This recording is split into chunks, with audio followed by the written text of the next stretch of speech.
नमस्कार दोस्तों, एक बार से फिर रोबो स्टडी में आपका स्वागत है।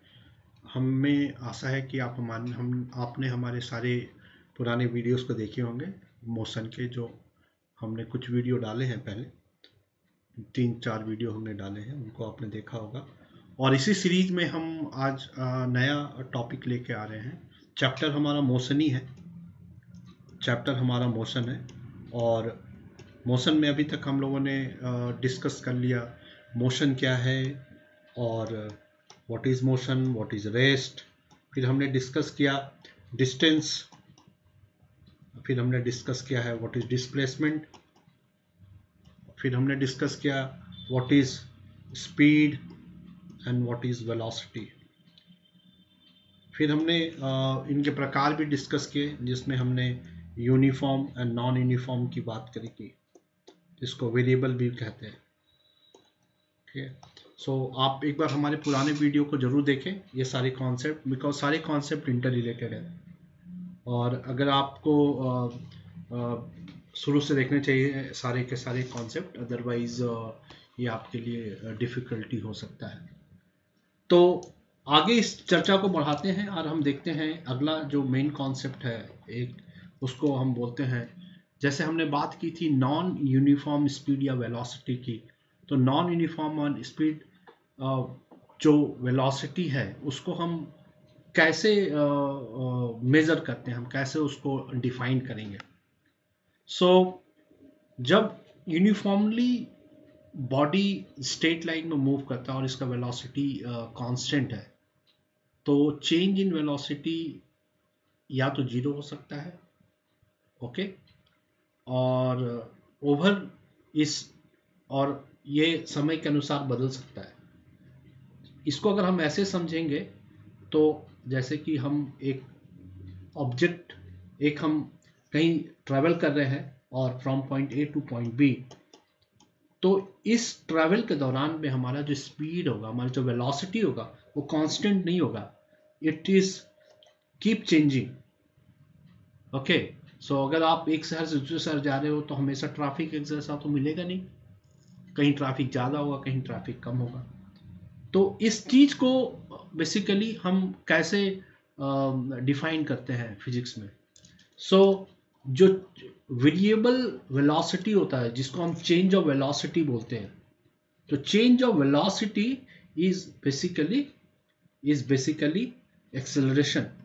तो एक्सेलरेशन का डिफिनेशन देखें तो acceleration of a body is defined as the rate of change of velocity of the body with time. समय के हिसाब से जो आप ट्रैवल कर रहे थे from A to B and B to C, and हर पॉइंट पे आपको अपना ज़रूरत के हिसाब से स्पीड को बदलना पड़ा अपनी गाड़ी का, तो उसको बेसिकली हम एक्सेलरेशन कहते हैं। Acceleration is nothing but is the change of velocity. So acceleration is nothing but it is change of velocity with respect to time. So what is change in velocity?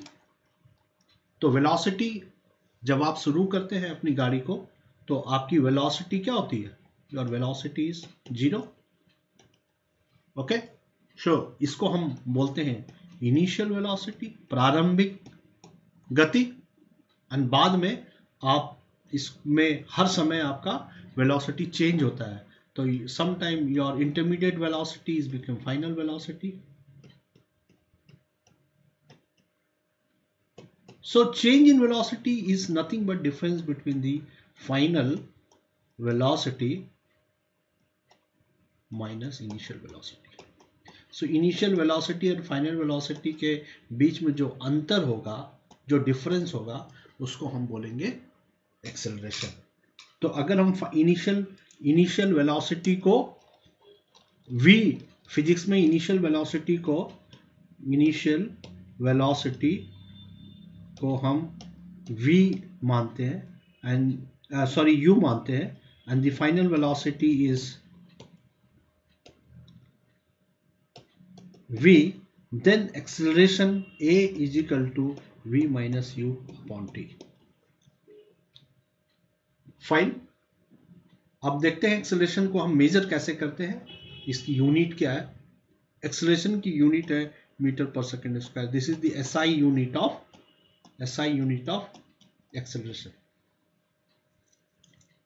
इसकी और है centimetre पर second square और kilometre per hour square से भी हम इसको हम मेजर कर सकते हैं, बट एसआई यूनिट इसकी मीटर पर सेकेंड स्क्वायर है। नाउ चूंकि एक्सेलरेशन में हम वेलोसिटी चेंज और वेलोसिटी की बात कर रहे हैं और वेलोसिटी वेक्टर क्वांटिटी है, इसलिए एक्सेलरेशन भी एक वेक्टर क्वांटिटी है। ओके, फिर से मैं रिपीट कर दूं, चूंकि हम acceleration is nothing but is the change of velocity and velocity एक वेक्टर क्वांटिटी है, वेलोसिटी एक वेक्टर क्वांटिटी है, इसलिए acceleration is also a vector quantity.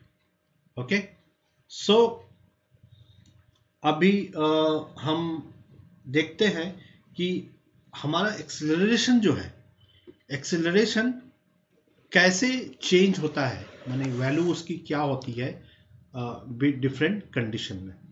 मान लीजिए कि हमारा जो बॉडी है स्ट्रेट लाइन में मूव कर रहा है विथ यूनिफॉर्म वेलोसिटी। ओके, इसका मतलब क्या है कि हमारा यूनिफॉर्म है, यानी हमारा स्पीड चेंज नहीं हो रहा है। ओके, इसका मतलब हमेशा हमारा v और u बराबर है, यानी फाइनल वेलोसिटी और इनिशियली वेलोसिटी सेम है। इसका मतलब a is equal to v minus u upon t, ये फार्मूला है जो हमने अभी सीखा, यानी v और u आपस में बराबर है, तो v और u बराबर है, यानी v भी v है और u भी u है, तो this equal to minus v, तो this will be 0 upon t, so a is equal to 0।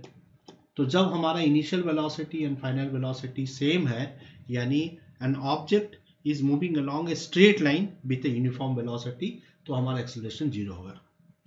Now next है कि जब when the body velocity of body increases with time, okay, when the velocity of a body increases with time, मतलब क्या हो गया, v हमारा बड़ा हो जाएगा u से। जब v हमारा u से बड़ा होगा तो हमारा एक्सेलरेशन क्या होगा, एक्सेलरेशन हो जाएगा v minus u upon t, यानी v बड़ा है तो ये हमेशा पॉजिटिव देगा, ये पॉजिटिव होगा, इसका मतलब देन a भी पॉजिटिव हो जाएगा। इसीलिए when v is greater than u, then ये कंडीशन, सो आप समझ लीजिए कि ये तब होगा, एक तो ये तब होगा जब हमारा जो ऑब्जेक्ट है, ऑब्जेक्ट कांस्टेंट इस वेलोसिटी के साथ मूव कर रहा है, कांस्टेंट वेलोसिटी। ये जब है जब बॉडी वेलोसिटी का इंक्रीज हो रहा है with time. Okay, and third condition है when the velocity of body is decreases with time, when velocity of a body decreases with time। जब समय के साथ ये डिक्रीज करता है तो उसको क्या हम बोलते हैं, तब वो हो जाता है आपका, then it says that v is less than u। Okay, है ना। तो इस केस में क्या होगा, फिर से फॉर्मूला देखते हैं, a is equal to v minus u upon t, यानी ये v है इससे छोटा है। मान लीजिए v हमारा 5 मीटर पर सेकेंड स्क्वायर है एंड u हमारा 6 मीटर पर सेकेंड स्क्वायर। इसका मतलब क्या हो गया, 6 5 से बड़ा हो गया, इसका मतलब ये निगेटिव हो गया। ओके, सो 3 कंडीशन होते हैं कि जब हमारा ऑब्जेक्ट कांस्टेंट वेलोसिटी के साथ मूव करता है, यानी v और u बराबर होता है, तो एक्सेलरेशन 0 होता है। सेकंड, जब हमारा बॉडी की वेलोसिटी और बॉडी इंक्रीजेस विथ टाइम, समय के साथ, तो यानी a पॉजिटिव हो जाएगा। और जब हमारा बॉडी की वेलोसिटी डिक्रीज होती है with respect to what, with respect to time, then v would be lesser than u and then a will be negative। ठीक है, आई होप ये समझ आएगा। इसको अभी और हम डिस्कस करते हैं डिफरेंट कंडीशंस को।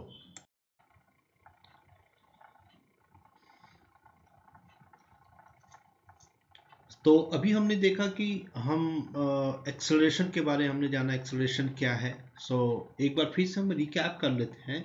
एक्सेलरेशन क्या है? Acceleration is nothing but change in velocity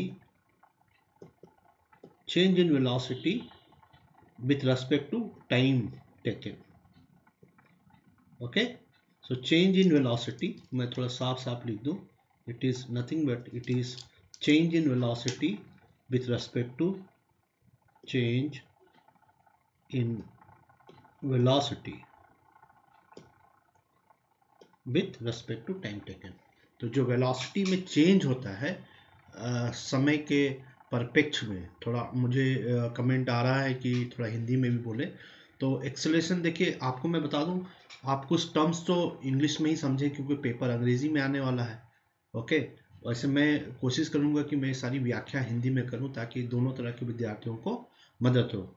तो इनिशियल वेलोसिटी प्रारंभिक गति एंड फाइनल वेलोसिटी अंतिम गति, तो इन दोनों के बीच में जो अंतर होता है उसको हम लोग एक्सेलरेशन बोलते हैं। तो it is the change in velocity, the difference between the final velocity and, तो अब इसको अगर हम a मानते हैं तो a is equal to v minus u upon t, हमने देखा। ओके, फिर हमने 3 कंडीशंस भी देखे। अब आगे हम बात करते हैं कि अच्छा, जैसे हमने कहा था एक्सेलरेशन निगेटिव भी हो सकता है। तो एक्सेलरेशन जब निगेटिव होता है, कब होता है एक्सेलरेशन निगेटिव? जब हमारा v है जो फाइनल वेलोसिटी है वो छोटा हो जाता है इनिशियल वेलोसिटी से, तब हमारा इस केस में a क्या हो जाएगा? अब चूंकि v जो है वो छोटा है और u बड़ा है, तो ये जो फाइनल हमारा एक्सेलरेशन यहाँ से कैलकुलेट होगा वो हमेशा निगेटिव होगा। ओके, यहाँ एक्सेलरेशन निगेटिव होगा। और एक चीज आपको बता दूं, जब एक्सेलरेशन निगेटिव होता है तो उसको हम लोग बोलते हैं रिटार्डेशन, RETARDAITON,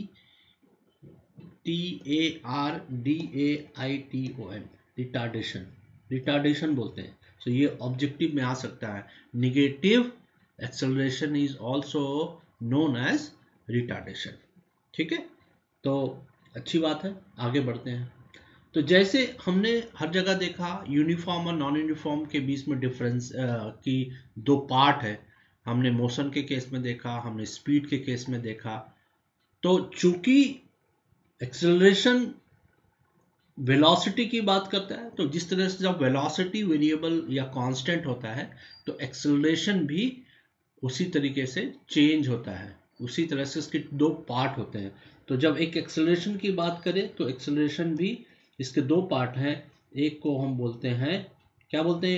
एक को हम बोलते हैं यूनिफॉर्म और दूसरा को बोलते हैं नॉन यूनिफॉर्म। सो इसको कांस्टेंट भी बोलते हैं और इसको वेरिएबल भी बोलते हैं। तो कांस्टेंट एक्सेलरेशन कब होता है? तो बोलते हैं acceleration is said to be uniform और constant when the velocity of the body moving along a straight line changes equal amount in the equal interval time। सब equal interval time में, अगर equal interval time में इसका velocity acceleration change होता है, the velocity of moving is changes, जब velocity change होगा, velocity change मतलब when the velocity in a straight line by equal interval time में अगर रहेगा तो इसको हम बोलेंगे, और जब इक्वल में चेंज होगा तब हम लोग बोलेंगे नॉन यूनिफॉर्म।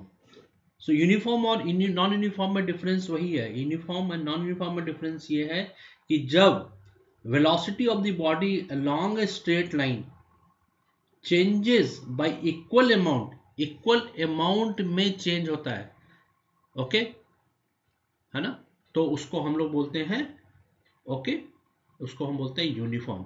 जैसे for example motion of the body free falling under the action of the gravity, action of gravity के तहत कोई ऑब्जेक्ट ऊपर से नीचे की ओर गिर रहा है, ये एक एग्जांपल है यूनिफॉर्म एक्सेलरेशन। सेकंड है एक इनक्लाइन सरफेस है, एक इनक्लाइन सरफेस है, इसमें अगर एक बॉल रोल कर रहा है, लुढ़क रहा है, गिर रहा है नीचे की ओर, ओके, तो ये यूनिफॉर्म एक्सेलरेशन, यूनिफॉर्म वेलोसिटी के साथ में नीचे आएगा, ओके। और तीसरा एग्जांपल है कि मान लीजिए आप बाईसाइकिल चला रहे हैं, साइकिल चला रहे हैं, ओके, एक स्मूथ रोड पे, एक स्मूथ रोड है जिसमें आप बाईसाइकिल चला रहे हैं, ओके, मान लीजिए ये स्लोप नहीं है, ये स्मूथ रोड है जिसमें आप बाइक चल, और इसमें कोई भी आप समझ लीजिए रेजिस्टेंस नहीं है, कोई भी रुकावट नहीं है, ये रेजिस्टेंस नहीं है, ओके, और आप पैडल भी मारना छोड़ दिए, तब उस केस में जो मूवमेंट होगा, जो वेलोसिटी होगा, ओके, तो that will also known as, that is the example of bicycle, by example of uniform acceleration. Now similarly non-uniform acceleration, जैसे हमने बोला कि when the velocity of the body changes at the non-uniform rate, non-uniform में rate करता है, पहले our में 30 है, दूसरे आवर में 40 है, तीसरे आवर में 50 है, फिर पांचवें में फिर 30 आ गया, ठीक है, हाँ, जैसे हमने किया था। सो अगर पहले आवर में 30 है, फिर दूसरे आवर में 40 है, फिर तीसरे आवर्स में फिर वो मान लीजिए 20 हो गया किलोमीटर पर आवर की बात अगर हम कर रहे हैं यूनिट में। तो इस तरह का जो मूवमेंट होगा, इस तरह की जो वेलोसिटी होगी, सो इक्वल इंटरवल, टाइम का डिफरेंसेस सेम है, फर्स्ट आवर सेकेंड आवर, तो इन दोनों के बीच में 1 घंटे का अंतर है, इन दोनों के बीच में 1 घंटे का अंतर है, तो घंटा तो सेम रहेगा साहब, लेकिन आपकी जो स्पीड है वो चेंज होते गए, तो इसको हम बोलते हैं वेरिएबल और non uniform acceleration, okay. So I hope ये आपको समझ आया होगा।